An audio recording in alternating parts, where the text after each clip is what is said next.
Assalamualaikum warahmatullahi wabarakatuh. Berjumpa kembali dengan Ustadz Arif Billah dalam materi pembelajaran Sejarah Kebudayaan Islam SKI kelas 9. Ini Ustadz Arif Billah ya. Anak-anak kelas 9, kita akan masuk pada bab 5, yakni tentang Wali Songo dalam dakwah Islam di Indonesia. Ya, peta konsep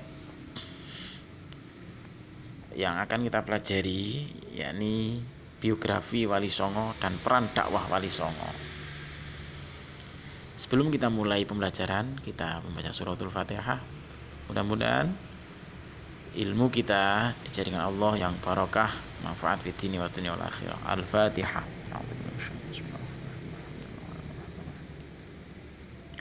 Iya,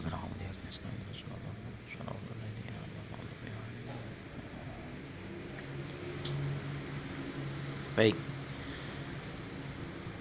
Wali Songo. Siapa saja Wali Songo itu? Ya, ini kita lihat gambarnya Wali Songo ini ya.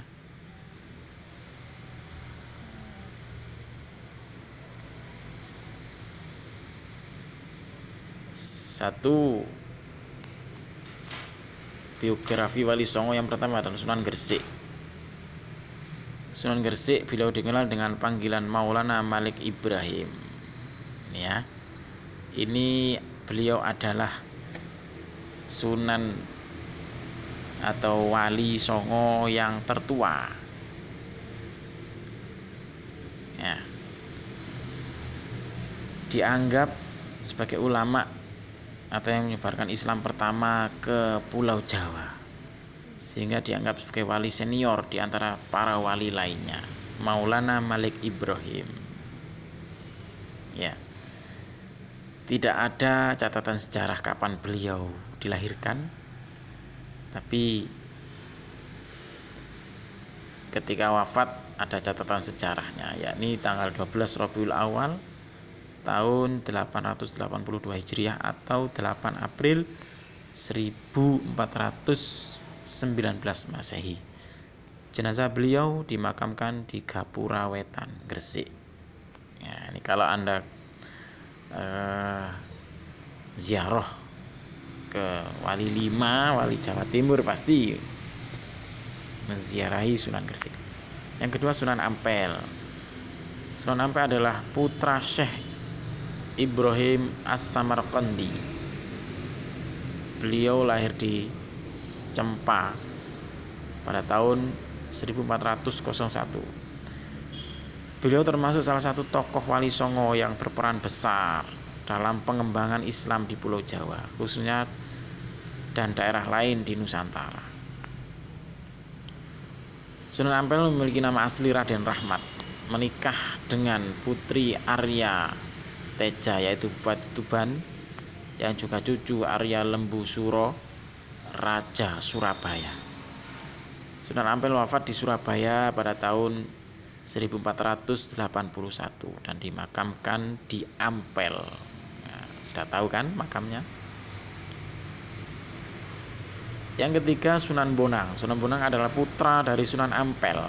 Ingat-ingat, putra dari Sunan Ampel dari pernikahannya dengan Nyai Ageng Manila, Putri Arya Teja.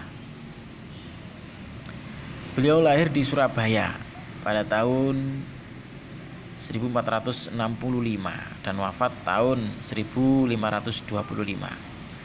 Makam Sunan Bonang berada di Tuban. Beliau dikenal juga dengan nama Raden Maulana Makdum Ibrahim. Makdum Ibrahim gitu ya. Dan masih termasuk saudara sepupu dari Sunan Kalijaga. Yang keempat, Sunan Giri. Nama asli beliau adalah Raden Paku dan dikenal juga dengan nama Raden Ainul Yakin. Beliau merupakan putra dari Maulana Ishak Beliau berdakwah di daerah Giri dan sekitarnya, masih Jawa Timur ya. Selain itu, beliau banyak mengirimkan para wali keluar Jawa.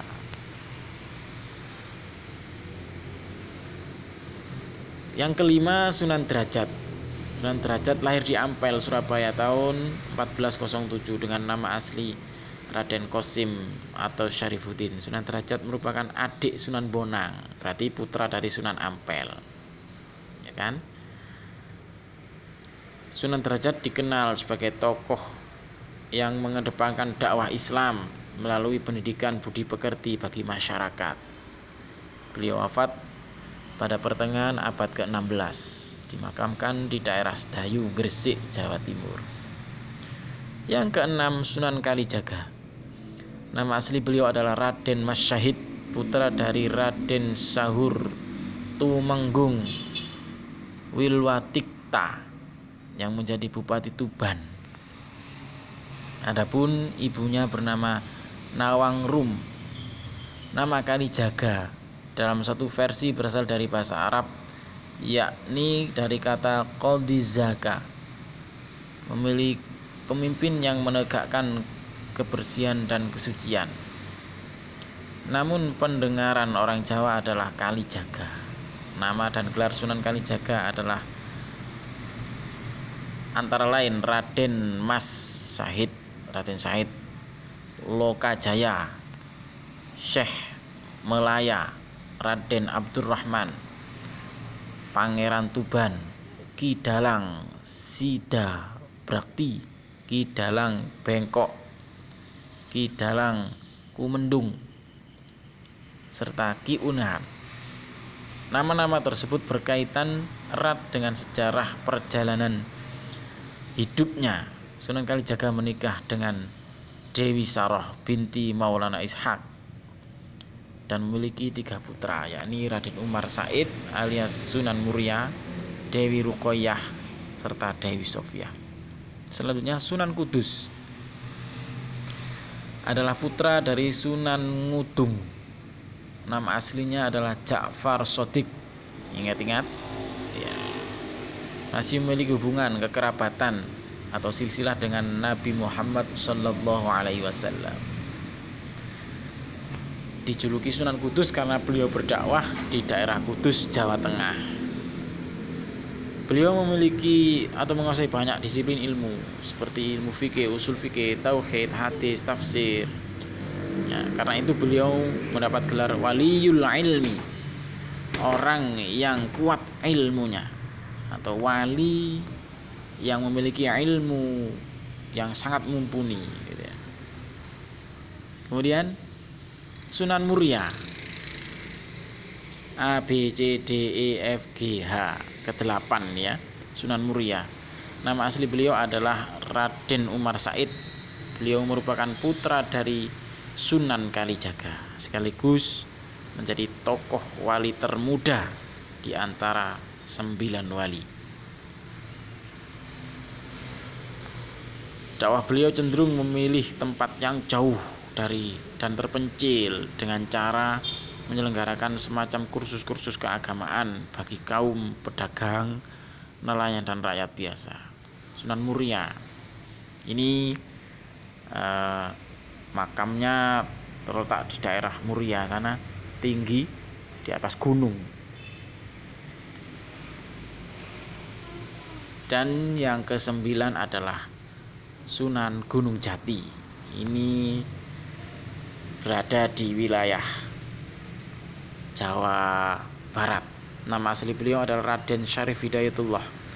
Beliau lahir di Makkah pada tahun 1448. Beliau merupakan cucu Prabu Siliwangi, Raja Pajajaran. Area dakwah beliau meliputi daerah Cirebon, Majalengka, Kuningan, Kawali, Sunda Kelapa, serta Banten. Ya, begitu ya. Itu biografi dari Wali Songo. Bagaimana peran Wali Songo dalam dakwah Islam di Indonesia? 1. A. Pendidikan dan pengembangan keilmuan. Wali Songo memiliki peran yang sangat sangat vital dalam penyebaran dakwah Islam di Indonesia. Karena melalui Wali Songo lah Islam ini bisa diajarkan secara santun, tidak anarkis, tidak ekstrim keras, tetapi begitu menyentuh hati masyarakat Indonesia melalui salah satunya adalah pendidikan dan pengembangan keilmuan, gitu ya. Didirikannya pondok-pondok pesantren ini awal mulanya dari Wali Songo. Kemudian peran dakwahnya melalui seni dan budaya, melalui Sunan Bonang, kemudian Sunan Kalijogo, seni budaya, yakni seni lagu, lagu religi, tapi berbahasa Jawa. Ada lagu ilir-ilir, ada jelungan, gending, dan lain-lain gitu ya. Sampai alat tradisional itu, musik tradisional itu, nah itu sebenarnya itu warisan dari Wali Songo. Termasuk wayang kulit itu adalah seni budaya yang dipakai oleh Wali Songo untuk berdakwah, menyebarkan ajaran Islam kepada masyarakatnya. Sehingga kalau pada zaman sekarang ini ada orang berdakwah, ada nuansa seni dan budayanya, ini tidak asing gitu ya. Karena itu peran Wali Songo sangat vital sekali. Kemudian dalam sosial kemasyarakatan, mengajarkan tentang etika dan akhlak kepada masyarakat secara langsung. Ada kata-kata molimo atau masyarakat itu dikenalkan dengan rumus molimo. Molimo itu moh madon, moh ngombe, moh madat, moh main, dan moh maling. Ini kan kejahatan-kejahatan yang waktu itu sering dilakukan oleh masyarakat di Indonesia. Jadi moh madon berarti tidak menjual diri, tidak free, pergaulan bebas itu ya. Moh ngombe artinya tidak minum minuman keras. Moh madat tidak narkoba. Sejak dulu sudah ada narkoba itu. Moh main tidak mau berjudi, dan moh maling tidak mau mencuri. Ini ajaran-ajaran sosial kemasyarakatan yang diajarkan secara langsung kepada masyarakat. Begitu. Kemudian dalam berdakwah melalui berbangsa dan bernegara, tidak sekedar menyusuri masyarakat-masyarakat awam, tapi juga kalangan-kalangan elit politik pada waktu itu masuk pada zona-zona elit politik juga. Jadi berdakwah kepada para raja-raja, para pejabat-pejabat, bagaimana merangkul pemimpin agar mau berbuat adil kepada rakyatnya, sampai ada yang menikahi putri dari raja itu untuk bagian dari dakwah. Bagaimana menjadi pemimpin yang adil, tidak semena-mena terhadap rakyatnya, begitu ya.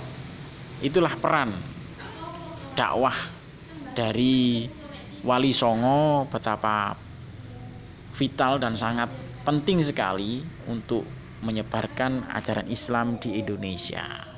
Baik anak-anak, tugas kalian adalah mencatat, menulis poin-poin penting dari pembelajaran hari ini, gitu ya. Silakan nanti dikumpulkan, dikoreksi oleh Ustadz Arif Billah di madrasah ketika konsultasi belajar, begitu ya. Jangan lupa absen di kolom komentar di bawah ini. Terima kasih atas perhatiannya. Wassalamualaikum warahmatullahi wabarakatuh.